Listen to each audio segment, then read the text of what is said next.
dire des opérations enregistrées sur le marché de titres de la Banque centrale du Congo en juillet 2025. Nous en parlerons dans cette édition Zoom Eco Live. Mesdames et messieurs, merci de rester fidèles et bienvenue à ce numéro qui sera également consacré à l'évolution de la situation économique de la République démocratique du Congo selon le rapport de la Banque mondiale. Mais avant de prendre tous ceci, je vous prie de suivre les nouvelles en bref. On se retrouve juste après pour les détails. C'est parti.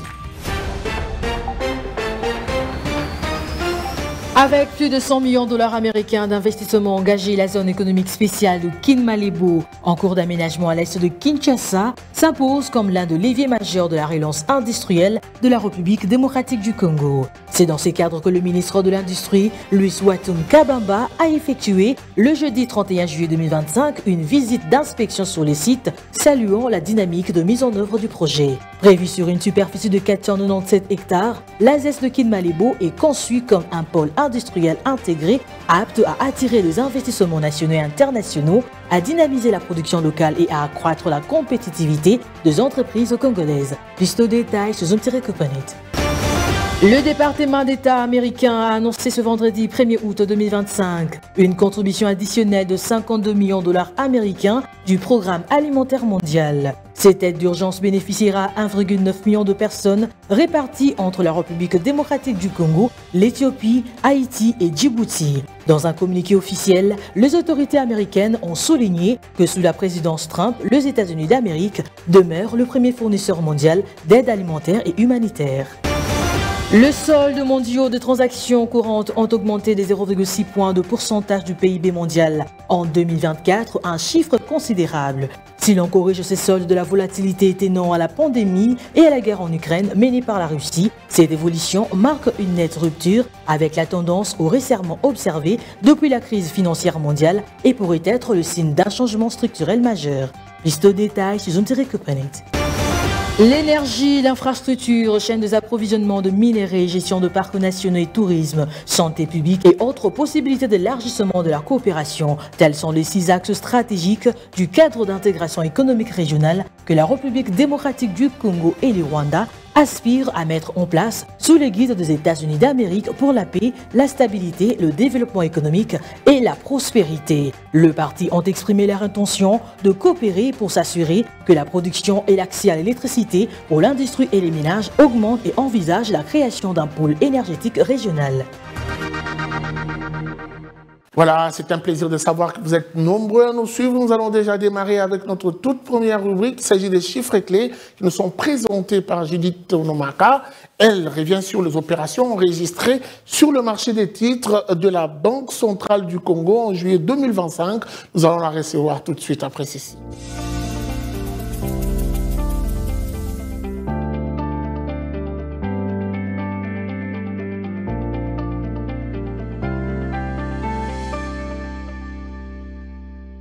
Judith Onomaka, bienvenue. Merci Guy. Alors avec vous, nous parlons de ces opérations enregistrées, mais avant tout, j'aimerais qu'on commence avec l'évolution du taux d'échange en République démocratique du Congo. Nous allons prendre le taux, avant tout, celui de la Banque centrale du Congo, le taux officiel, mais ensuite le taux sur le marché parallèle. Qu'est-ce que vous pouvez nous dire à ces sujets? Voilà, concernant le marché de change en République démocratique du Congo, commençons donc par l'officiel où actuellement 1 dollar se change à 2882 francs. Un franc CFA s'interchange à 5,06 centimes et 1 euro vaut 3323 francs congolais. Maintenant, prenons le cas du marché parallèle. Nous sommes focalisés particulièrement à l'UPEN. Et dans ce lieu, 1 dollar vaut 2850 francs. Un franc CFA se change à 5,07 centimes et 1 euro se négocie à 3330 francs congolais. Alors, j'aimerais qu'on parle cette fois-ci de ces opérations enregistrées sur le marché des titres de la Banque centrale du Congo en juillet 2025. Par quoi ont-elles été marquées, mais aussi donnez-nous la variation par rapport au mois précédent. Voilà, concernant les opérations du marché enregistrées justement sur les fourchettes d'appel d'offres des banques centrales du Congo. Il s'agit des marchés des titres de la BCC ont été marqués justement par une injection de liquidité à hauteur de 300 80,0 milliards de francs congolais, ramenant justement l'encours à 971,2 milliards de francs congolais. Alors, comparativement au mois précédent, c'est-à-dire en juin 2025, les opérations sur le marché des titres de la Banque centrale du Congo ont occasionné une forte ponction de la liquidité à 347,7 milliards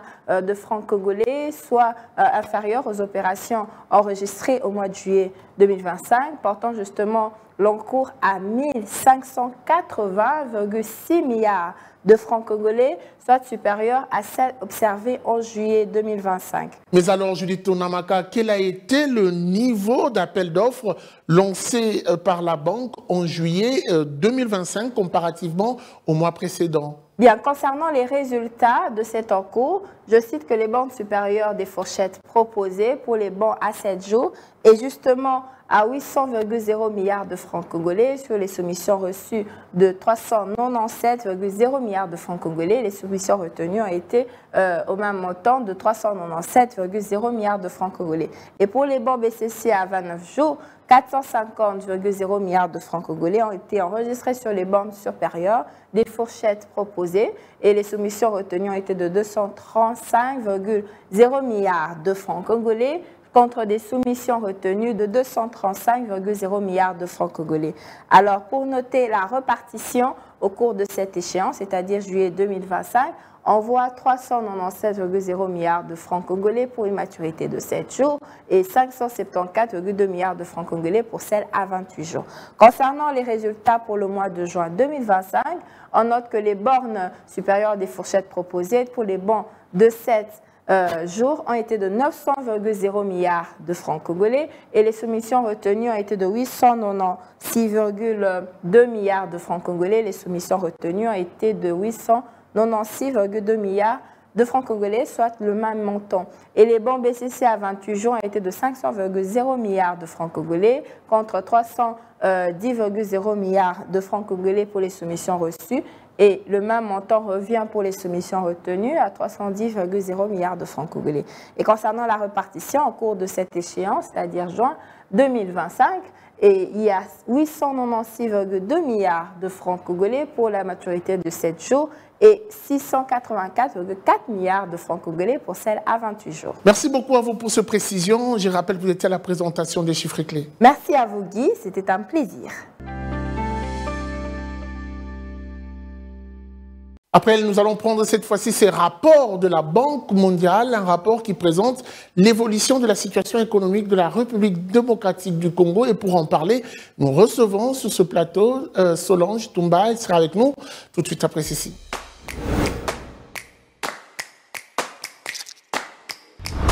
Solange Toumba, bienvenue. Merci Guy Chungu. Alors la Banque mondiale vient de publier un document rapport sur l'évolution de la situation économique de la République démocratique du Congo. Mais la question qui vient tout de suite, quelles sont les grandes lignes que présente ce document rapport aujourd'hui concernant la RDC? Voilà, dans son rapport rendu public fin juillet 2025, la Banque mondiale alerte sur la détérioration de l'économie congolaise, notamment à cause du conflit qui sévit dans l'est du pays, opposant les rebelles du M23, soutenus par l'armée rwandaise aux forces gouvernementales. Alors, compte tenu de cette situation, la croissance du PIB devrait ralentir à 4,8% en 2025, en lien avec un ralentissement de la production minière, indique le rapport. La Banque mondiale précise également que d'ici 2027, la croissance devrait rebondir à 5,3%, portée par l'expansion des activités minières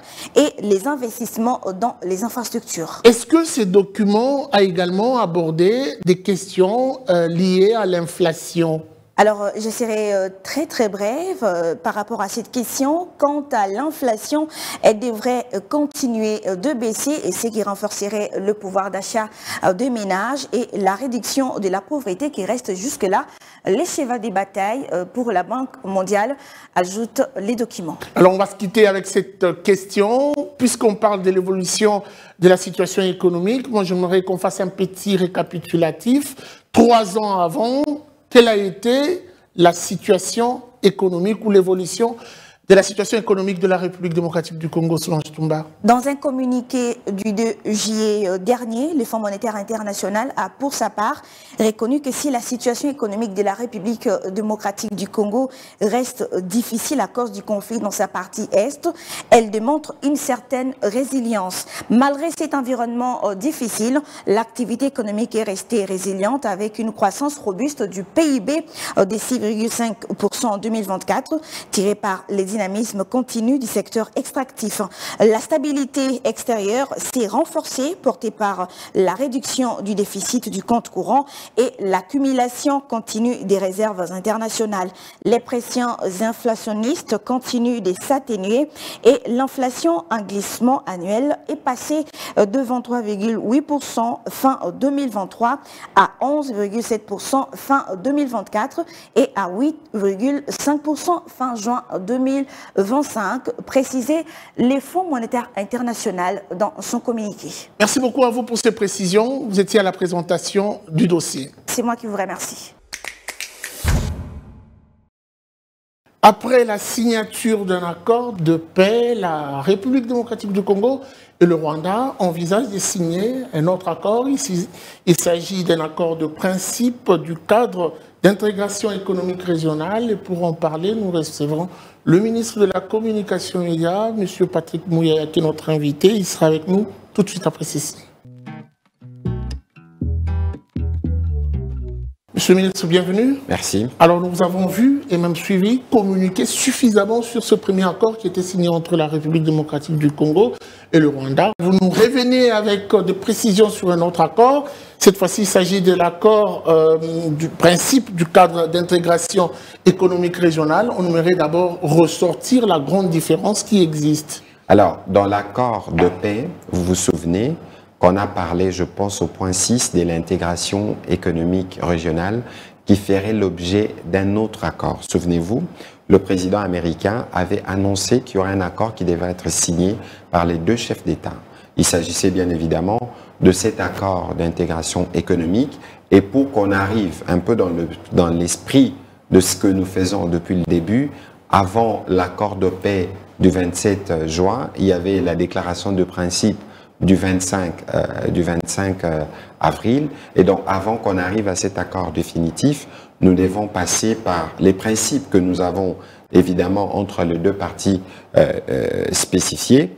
Il vous souviendra que le 30 juillet dernier, je pense, à Washington, il s'est tenu autour du médiateur américain deux réunions. Il y avait une réunion d'abord du mécanisme de surveillance qui est prévu par l'accord, qui réunit Américains, Rwandais, Congolais et d'autres observateurs. Je pense que vous avez suivi les communiqués conjoints qui a été ressorti au terme de ces échanges. C'est un pas dans l'application de l'accord du 27 juin.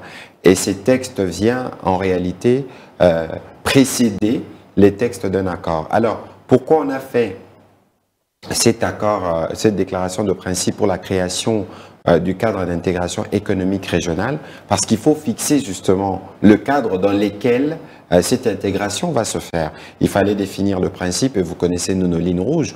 Notre souveraineté, y compris sur nos minerais, a été clarifiée dans ces cadres-là. Et nos objectifs, on ne peut pas commercer, on ne peut pas aller vers une intégration économique régionale si nous n'avons pas tous collaboré pour mettre en place la paix et la paix que le président de la République souhaite durable et définitive qui permettent de baliser tout ça. Très bien, il faudrait d'abord remonter la mèche pour parler de la déclaration de principe qui est d'ailleurs le dénominateur commun. Est-ce que cette déclaration a été respectée par les deux parties avant d'arriver justement à cet accord de principe? Non, sur la déclaration de principe, on a défini plus ou moins, on a défini les grandes lignes qui ont fait l'objet de l'accord. Ici, je souhaiterais peut-être qu'on parle de l'accord qui a plus ou moins tracé la ligne de comment cette intégration régionale devrait en tout cas être énoncée. Et la déclaration de principe dont question dans cette interview vient donner les détails, notamment des secteurs, on parle d'infrastructure, on parle d'énergie, on parle de santé, de tourisme transfrontalier et d'autres domaines dans lesquels nous devons aller plus en détail quand viendra le moment de l'accord. Mais on a aussi l'occasion de rappeler que c'est un accord qui s'effonde sur le principe de souveraineté, des respects mutuels et de coopération régional. Et cet accord présente, donc ces cadres vont présenter une forme de vision commune pour relever les défis de longue date et faciliter une prospérité partagée dans la région de Grand Lac. Est-ce que cet accord de principe prend en charge toutes les questions qui divisent la RDC et le Rwanda en ce qui concerne l'économie, justement, l'exploitation minière? Écoutez, je veux vous lire par exemple un extrait. Les participants affirment que chaque pays dispose d'un contrôle souverain total sur l'exploitation, la transformation et l'exportation de ses ressources naturelles. Chaque pays doit pouvoir tirer des bénéfices économiques appropriés de ses ressources en encourageant l'industrialisation du secteur minier conformément à ses politiques et à ses cadres juridiques. Chaque pays souligne également que les communautés doivent bénéficier des revenus et autres avantages découlant de l'extraction, de la transformation et de la commercialisation. Dans la quête d'une plus grande transparence et d'une meilleure rétention des valeurs, les participants ont l'intention de travailler conjointement avec les parties prenantes concernées pour éliminer progressivement les obstacles, qu'ils soient réputationnels, techniques ou commerciaux, qui entravent l'exportation directe et légale de minerais. Je vous donne là un extrait de ce qui a été mis dans cet énoncé des principes qui va permettre de créer ces cadres, où vous allez voir que toutes les problématiques ont en réalité été sériées. Mais ici, il y a un pas. Il y a une distance entre le moment où nous signons et le moment où les choses doivent s'appliquer. Et nous, pour ce qui concerne la République démocratique du Congo, le président de la République est pleinement engagé là-dessus, les gouvernements avec lui, et les autres le sont aussi. Mais l'être ne signifie pas l'être véritablement tant que cela n'est pas suivi des faits. On a vu qu'il y a eu quand même de l'autre côté la ratification de ce qui a été convenu, c'est-à-dire qu'il y a une volonté pour eux aussi d'y aller, parce qu'il ne faut pas oublier que au moment où nous parlons, l'économie rwandaise souffre des sanctions. Aux États-Unis d'Amérique, les choses évoluent, avec notamment tout ce qui se passe pour mettre ensemble les deux pays dans une collaboration. Entre-temps, à Doha, on n'en parle presque pas. Quelle est la situation actuelle? Bon, écoutez, à Doha, il y a eu la déclaration de principe du 19 juillet. Je crois qu'il y a un travail en cours parce que les deux parties devraient s'y retrouver, je crois, incessamment pour continuer les discussions qui doivent aboutir à un accord de paix. Mais aujourd'hui, il y a aussi autre chose. Beaucoup incriminent un tout petit peu le gouvernement congolais de ne pas faire un pas lorsqu'il faut parler de la situation dans l'Est. Il y a quand même des avancées, notamment avec ces différentes concessions faites soit par le Rwanda, soit par la RDC.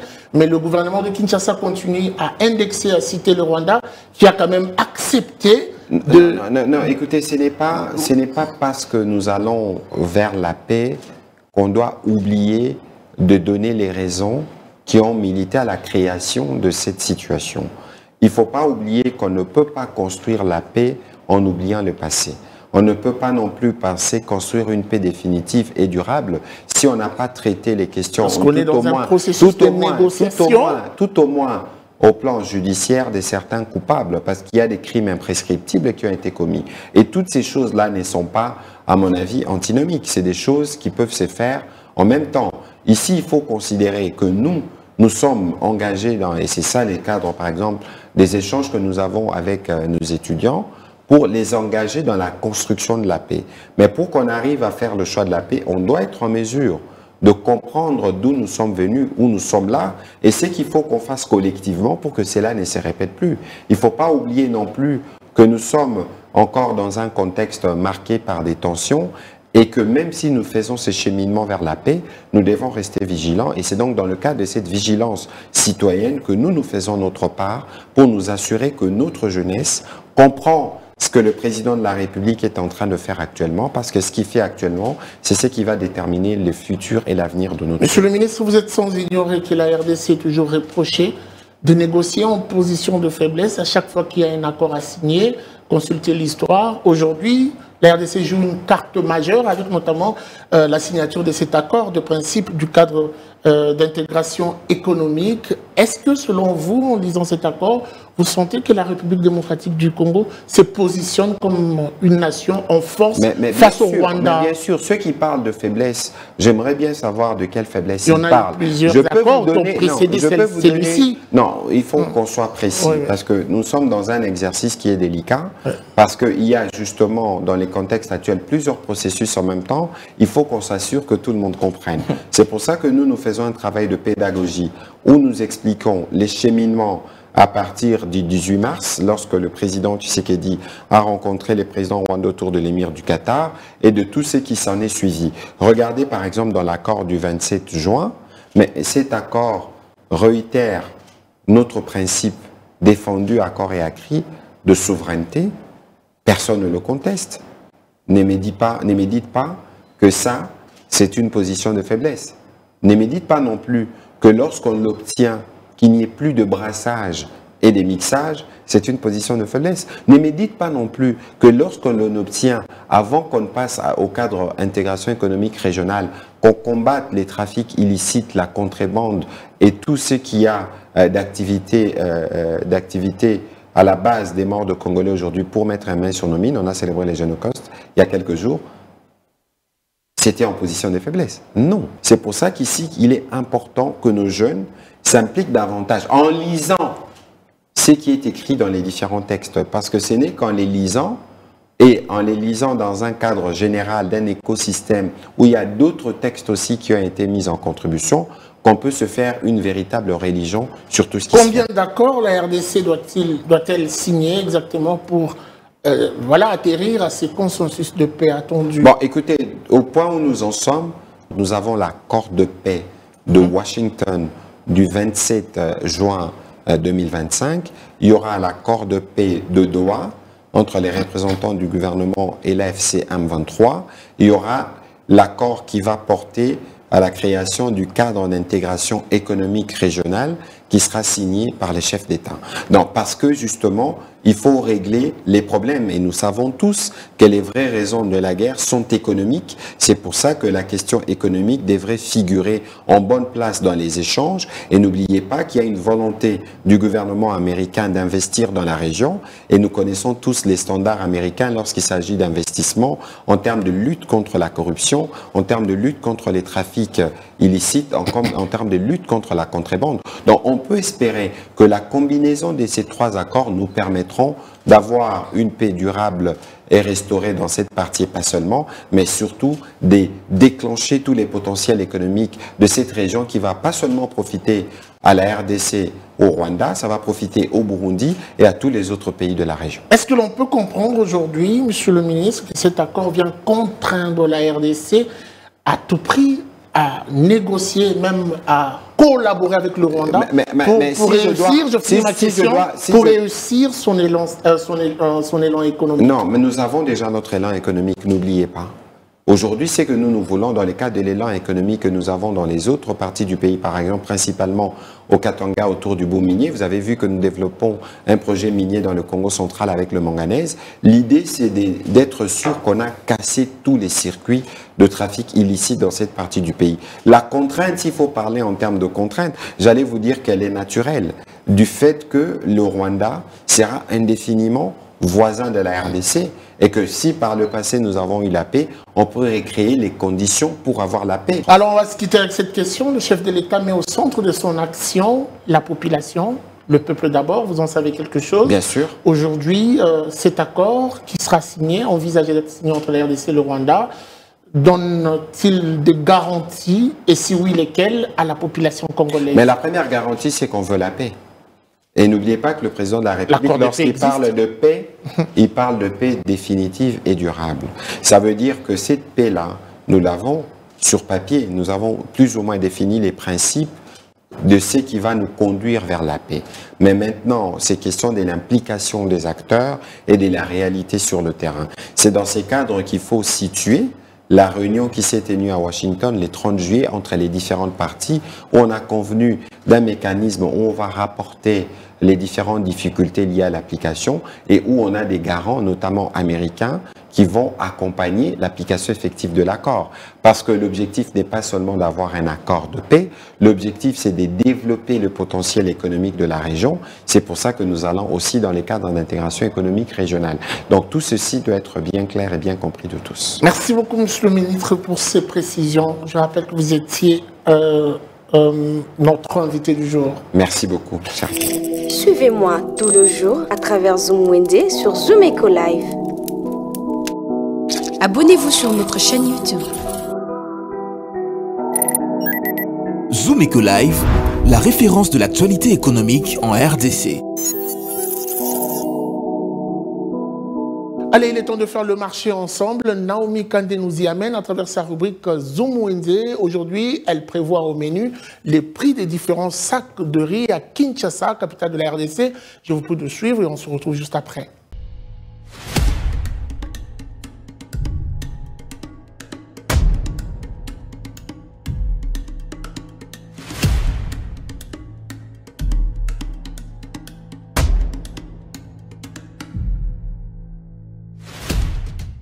Bienvenue à tous. Savez-vous que la consommation de riz est liée à de nombreux bienfaits, tels que vitamines, minéraux et fibres essentielles pour la santé?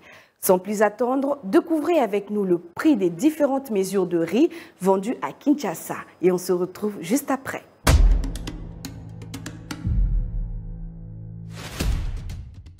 Débutons notre marché du jour avec 25 kg de riz de la marque Lyon qui varie entre 68 000 francs et 70 000 francs. Vous pouvez vous procurer les riz lents avec sa mesure d'un sac combi au prix de 2 000 francs. On retrouve également 25 kg de riz bébé, connu sous le nom de riz Bumba, qui revient à 75 000 francs. Son sac combi revient à 2 200 francs. Pour le consommateur de riz parfumé, son sac de 25 kg varie entre 60 $ et 63 $, tout en dépendant d'un vendeur à un autre. 5 kg de riz parfumé revient à 28 000 francs congolais à Kinshasa. Toujours au même endroit, un sac de éléphant de 25 kg est vendu à 65 000 francs. Et enfin, 50 kg de éléphant revient à 120 000 francs congolais à Kinshasa.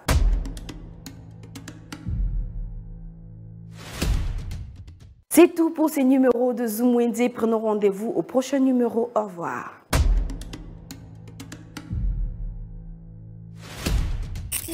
Les rendez-vous économiques, c'est dans l'agenda sur Zoom Eco Live. Abonnez-vous sur notre chaîne YouTube. Zoom Eco Live, la référence de l'actualité économique en RDC. Quels sont les différents rendez-vous qui marqueront la semaine du 4 août 2025, principalement le rendez-vous économique? Nous allons donc prendre l'agenda qui nous est présenté par Ada Sagras. On se retrouve pour la suite.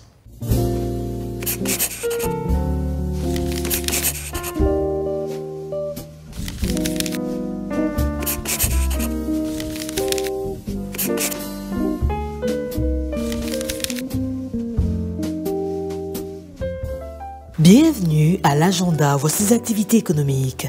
Le grand salon de l'agribusiness et du digital prépare la 4e édition de ses assises au Pullman Grand Caravia de Lubumbashi du 20 au 21 août 2025 sous les thèmes modernisation de l'agriculture par les secteurs connexes. Rappelons à présent la conférence sur l'impact de l'équilibre psychologique et physiologique sur le développement intégral d'une nation à l'horizon 2050 qui est prévu le 24 août 2025 à Kinshasa.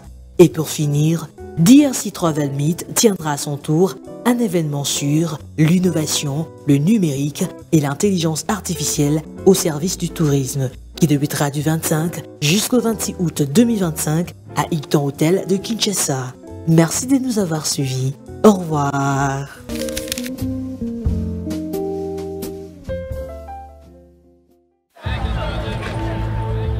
C'est art de se tirer d'affaire, de faire face à la crise, de bricoler, de trouver des solutions avec ce qu'on a sous la main. Un art dans lequel les Congolais ont développé un savoir-faire particulier. Article 15. Débrouillez-vous pour vivre. Et avant de nous quitter, prenons ce numéro article 15 qui donne la parole à un volontaire qui accepte de partager avec nous son expérience. C'est une vendeuse de bananes plantains qui s'organise. La grande question, comment fait-elle pour nouer les 2 bouts du mois? Et les mots de réponse, vous le trouvez dans ce reportage condensé que vous propose Benita Mweni. Débrouillard jamais, jamais, jamais. Débrouillard jamais, jamais, jamais. Débrouillard jamais.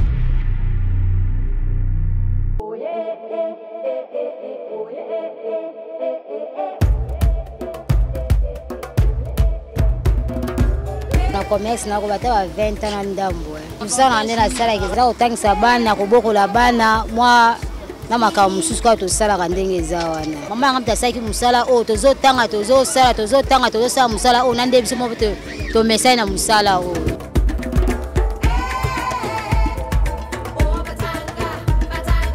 Bonde to ndai ko tekela liboso na nde to tekela siko eza moi différent. Atende to ndai ko bomba mboto ko kasu ko bomba mbongo te po anini tekeleza mabe ko teka mukeboye. Ozo mono tala bana ota malade ota classe ya bana moi ko bomba tambo na ndako ezate. So mukwana nzamba tsolo borna ko gagner pe. Na ko tata musu moi 50,000 pe. Na yebi moi 10,000 ke na carte. Moi 20 bala balie moi 20 na ko bomba na ngai.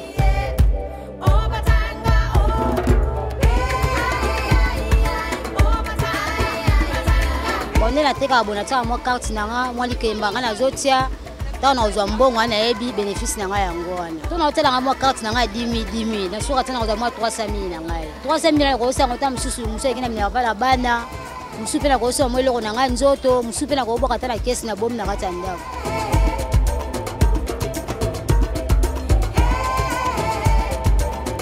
mikakatana ta musu ndeto zo biloko o ezopola ezobeba ozo mola moyeto sa les ate pour moi le message na ngaka motika ezate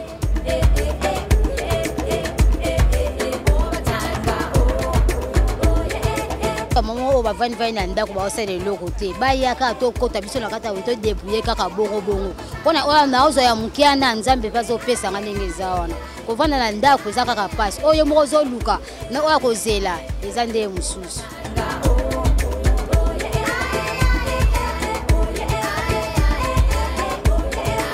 gouvernement nebe ya bimisa nde mbongo po bato bazala na mbongo po ntango bato bazozwa salaire bazozwa mpe moya kosomba biloko ntango bato bazozwa salaire te moya basomba biloko na wenze eza te.